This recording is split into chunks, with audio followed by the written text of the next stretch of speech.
오늘 하나님 말씀 느헤미야 6장 9절입니다.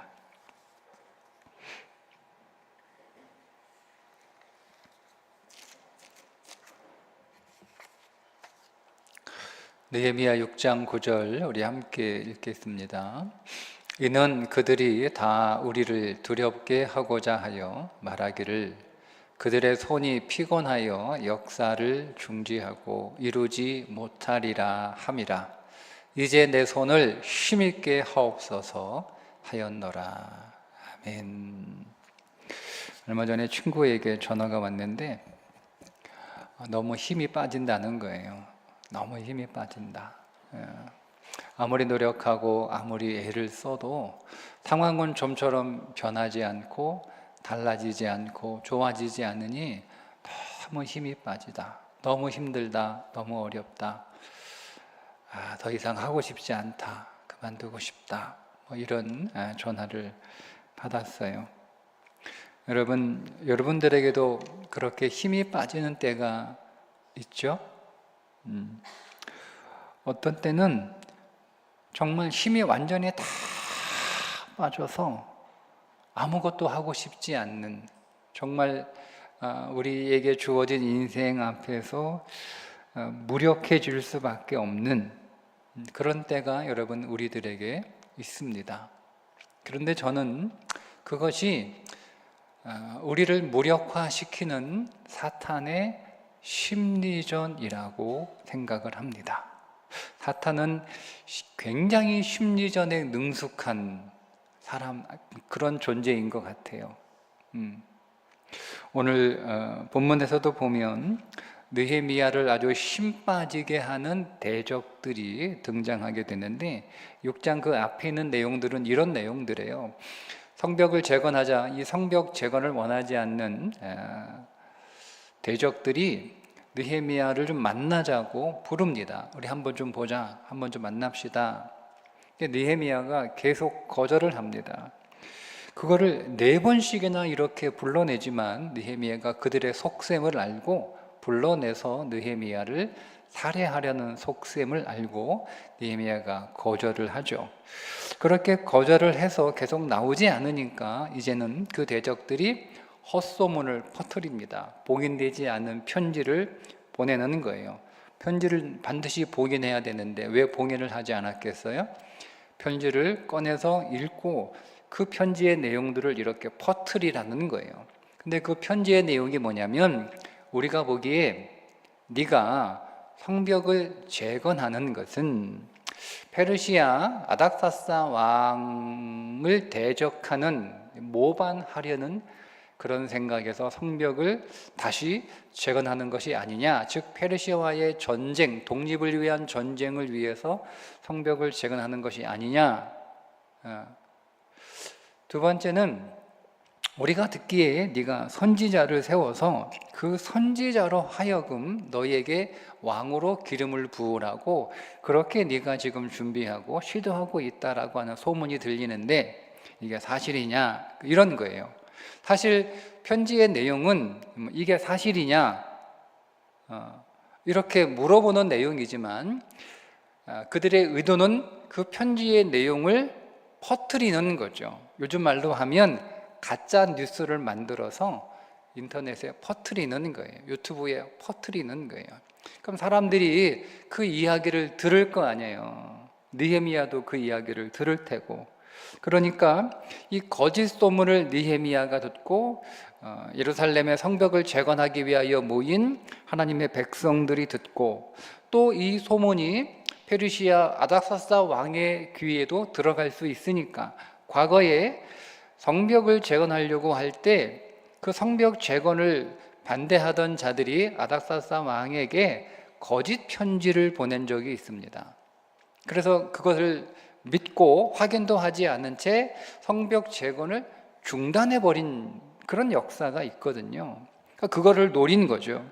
그래서 느헤미야로 하여금 그들을 만나기 위해서 나오게 하든지 아니면 느헤미야가 이거 잘못하면 이 아닥사스 왕에게 귀에 들어가게 되면 뭐 페르시아의 정보원들이 각 성읍마다 다 있었을 테니까 그 정보원이 진위도 파악하지 않고 그 소문이 이렇게 돌면 이런 소문이 듭니다라고 보고할 수도 있으니까 느헤미야가 성적 중단하다가 느헤미야가 아닥사다 왕에게 사실은 그렇지 않다라고 하는 것들을 보고하기 위해서 귀환하도록 느헤미야가 없으면 성벽 재건이 중단되는 거니까 그렇게 귀환시키려고, 아니면 백성들이 이제 이런 이야기를 듣게 되면 아니 우리가 성벽을 왜 이렇게 고생하면서 다시 짓는 거야?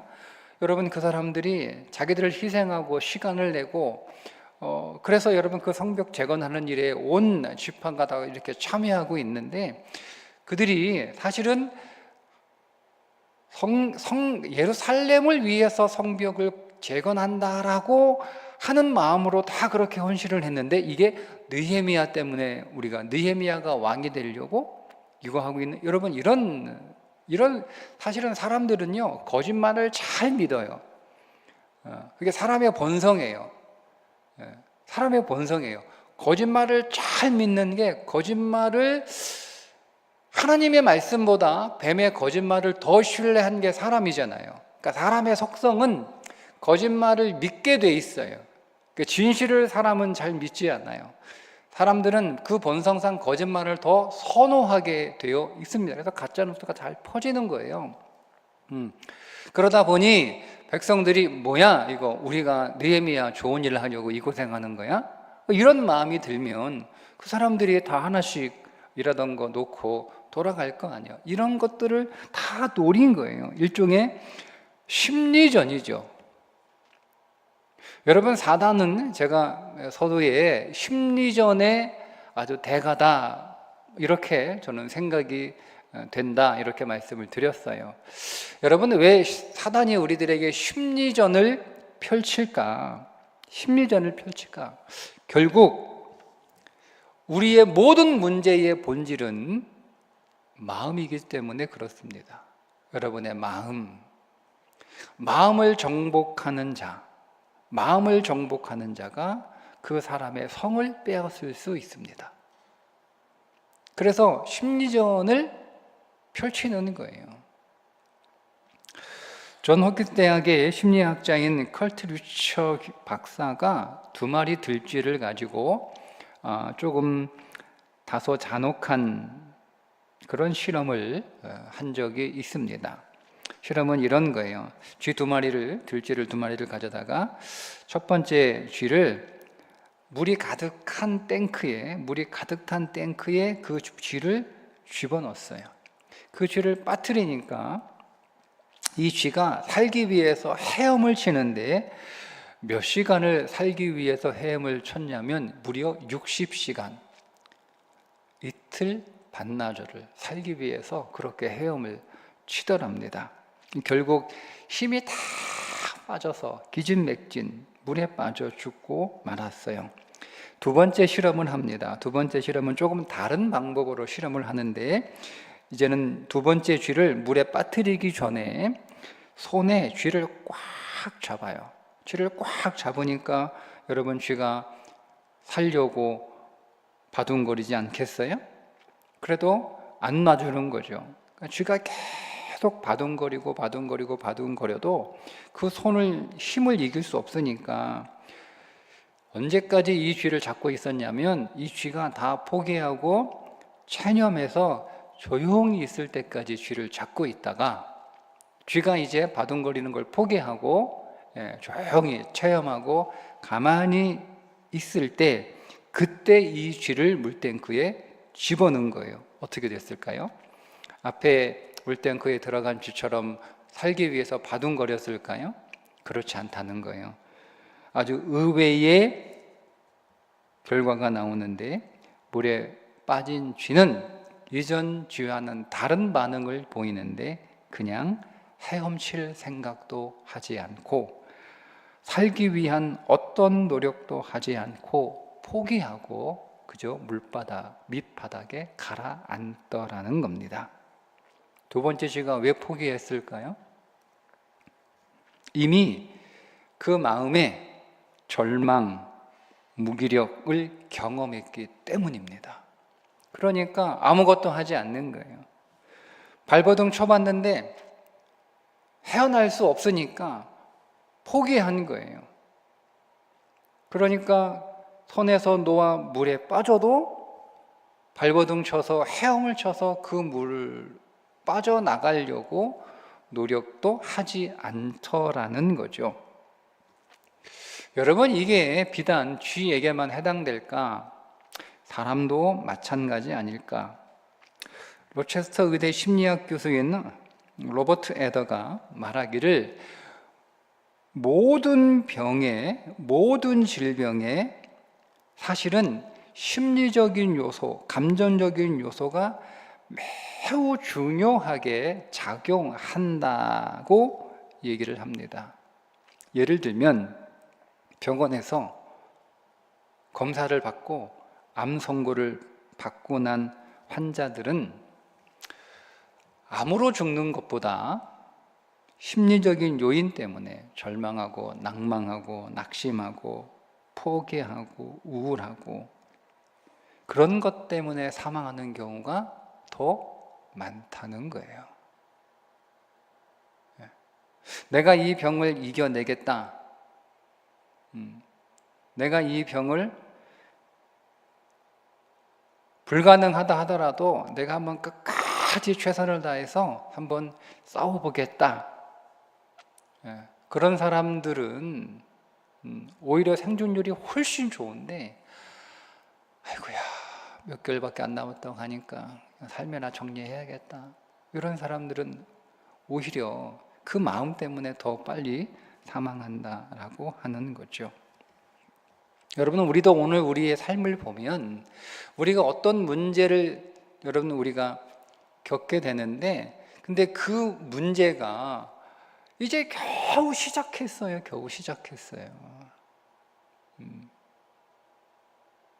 근데 그 문제가 내 인생을 실제로 덮치지도 않았는데, 그 문제가 내 인생에서 일어나지도 않았어요. 그냥 징조만 보인 거죠. 그냥 그 징조만 보였음에도 불구하고 우리는 이미 마음에서 굴복하여 문제가 덮치져지지 않았음에도 불구하고 여러분 무너진 적이 있잖아요. 일은 일어나지도 않았는데 이 내 마음이 이미 그 문제에 굴복을 해버린 거예요. 우리 안에 여러분 그런 경험이 있지 않습니까? 그건 이미 오늘 우리의 마음이 패배했기 때문에 그렇습니다. 마음이 패배했기 때문에. 그래서 사단이 심리전을 쓰는 거예요. 사단의 심리전에서 우리가 패배한 거예요. 여러분 때문에 오늘 우리가 느헤미야처럼 기도해야 되는 것입니다. 우리가 기도해야 되는 이유, 하나님께서 오늘 우리에게 기도할 때 힘을 주시기 때문에. 시편 138편부터 다윗의 시인데요, 다윗이 시편 138편에서 하나님을 찬송하는 노래를 부릅니다.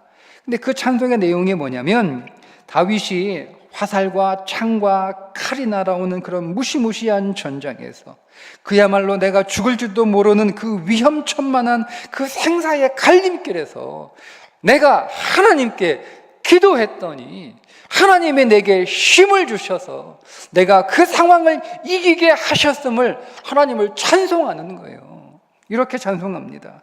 내가 간구하는 날에 주께서 응답하시고 내 영혼에 힘을 주어 나를 강하게 하셨나이다. 내 영혼에 힘을 주어 나를 강하게 하셨나이다. 영혼의 힘이에요. 영혼의 힘. 근력이 힘이 생기는 게 아니고 마음의 힘이 생기는 거예요. 더 본질적으로 우리의 영혼이 강해지는 거예요. 우리가 어떻게 여러분 내 영이 강해질 수 있어요? 하나님이 그 영을 강하게 하시지 아니하시면 오늘 우리의 영은 강해질 수 없는 거잖아요. 그래서 기도하는 거예요. 기도하면 하나님이 내 영을 강하게 하셔서 내 영혼에 힘을 주셔서 나로 하여금 이기게 하셨다는 거예요. 야, 다윗은 그래도 하나님 앞에 뭔가 내놓을 게 있는 사람이고 하나님이 기뻐하시는 사람이고 하나님 앞에서 뭔가 이렇게 좋은 믿음의 사람이었으니까 다윗은 기도도 하나님이 힘을 주시지. 나는 다윗과 같지 않은데 내가 하나님 앞에 기도하면 하나님이 내게 힘을 주실까? 당연하죠. 왜냐하면 우리들에게는 다윗도 있지만 삼손도 있기 때문에 그렇습니다. 여러분, 삼손이 어떤 사람이에요? 하나님 앞에서 뭔가 제대로 뭐 하나 제대로 한 적이 있는 사람입니까? 그 힘 하나 믿고 잘난 척하며 지 마음대로 살았던 사람이에요. 어떻게 됐어요? 결국 두 눈 다 뽑히고 놋줄에 묶여서 맷돌 돌리고 있는, 짐승이나 하는 그 맷돌을 돌리고 있는 신세가 되어 힘이 다 빠져가지고 그 원수들 앞에서 원숭이처럼 한번 제주 한번 부려봐라, 제주 한번 부려봐라. 그래서 여러분 블레셋 잔치에 끌려 나갔어요. 거기서 사람들이 그 삼손을 희롱하며 조롱하며 깔깔대며 너 한번 제주 한번 피워봐라, 여러분 이러고 있는 거예요.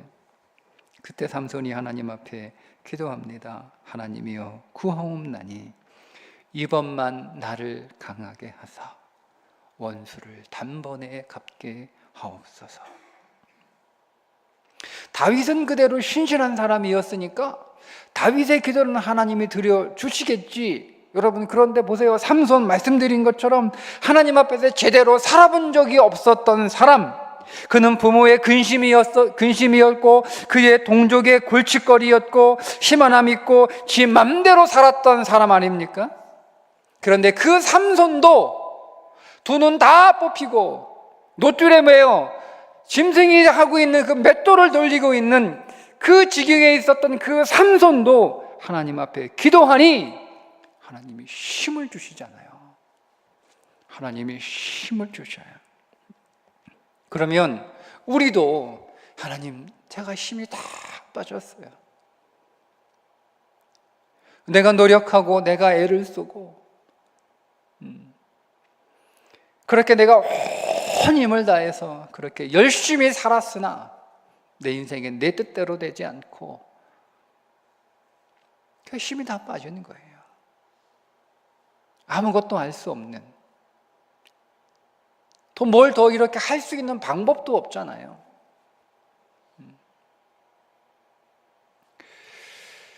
그때 오늘 우리는 느헤미야처럼 기도해야 됩니다. 내 손을 힘있게 하옵소서. 내 손을 힘있게 하옵소서. 이 손은 뭐겠어요? 일하는 손이겠죠. 성벽을 쌓는 손이겠죠.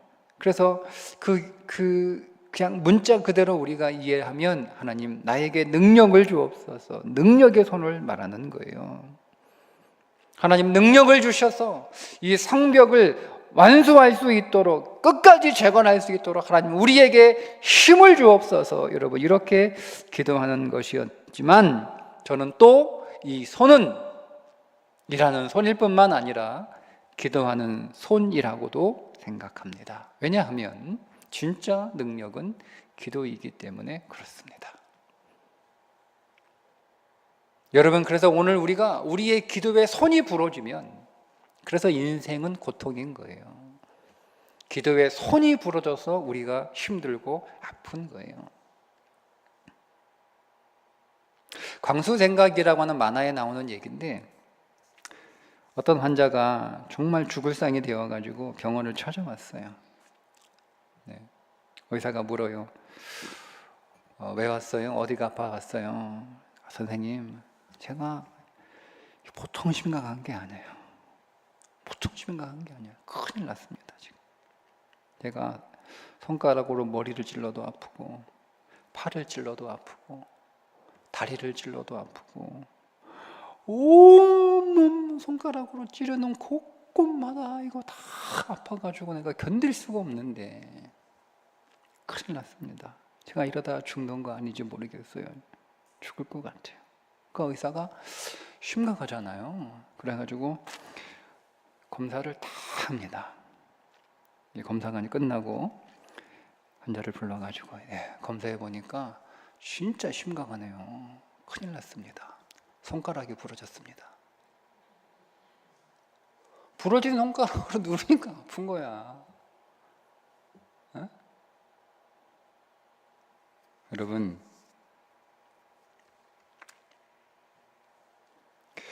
여기도 문제고 저기도 문제고 온통 여러분 오늘 우리의 삶이 문제인 것 같죠? 근데 진짜 문제는 어쩌면 우리의 기도의 손가락이 부러졌기 때문인지도 모릅니다. 기도하지 않으니까. 사단은 우리보다 기도의 능력을 더 잘 압니다. 사단은. 내가 알고 있는 것보다 사단은 기도가 얼마나 여러분 엄청난 능력인지 사단은 너무 잘 알아요. 사단은 예수의 이름의 능력을 너무 잘 알아요. 그러니까 할 수 있으면 우리로 하여금 기도 못하게 해야 되는데, 기도 못하게 하려면 어떻게 하는 거예요? 힘 빠지게 하는 거예요. 힘 빠지게. 힘이 빠지면 기도하고 싶지 않아요. 기도도 힘이 있어야 되는 거거든요. 여러분, 기도도 소망이 있어야 되는 거거든요. 그런데 아무것도 할 수 없는, 완전히 힘이 다 빠져가지고 완전히 이 마음이 이미 굴복해서 내가 무기력한 상태에 되면 기도도 힘들어요. 그러니까 여러분이 힘이 빠진 것은 사단의 심리전이니까 여러분 거기에 굴복하지 마시고 하나님께 기도할 수 있는 힘을 달라고, 기도하던 힘을 달라고 여러분 그렇게 기도하셔야 됩니다. 우리 말씀 한 절 함께 보고 읽겠습니다. 이사야 40장 29절부터 31절 보이시나요? 우리 함께 읽겠습니다. 피곤한 자에게는 능력을 주시며 무능한 자에게는 힘을 더하시나니 소년이라도 피곤하며 곤비하며 장정이라도 넘어지며 쓰러지되 오직 여호와를 앙망하는 자는 새 힘을 얻으리니 독수리가 날개치며 올라감 같을 것이요 다른 박질하여도 곤비하지 아니하겠고 걸어가도 피곤하지 아니하리로다. 31절 다시 읽어보겠습니다. 오직 여호와를 앙망하는 자는 새 힘을 얻으리니 독수리가 날개치며 올라감 같을 것이요 다른 박질하여도 곤비하지 아니하겠고 걸어가도 피곤하지 아니하리로다. 아멘. 여러분 믿습니까? 우리가 여호와를 앙망하면, 하나님 앞에 기도하면, 주의 이름을 부르면 우리에게 하나님께서 새 힘을 주셔서 우리가 그러면 독수리처럼 날아오르게 하실 줄 믿습니다. 한 절 더 보겠습니다. 시편 42편 5절 함께 읽습니다.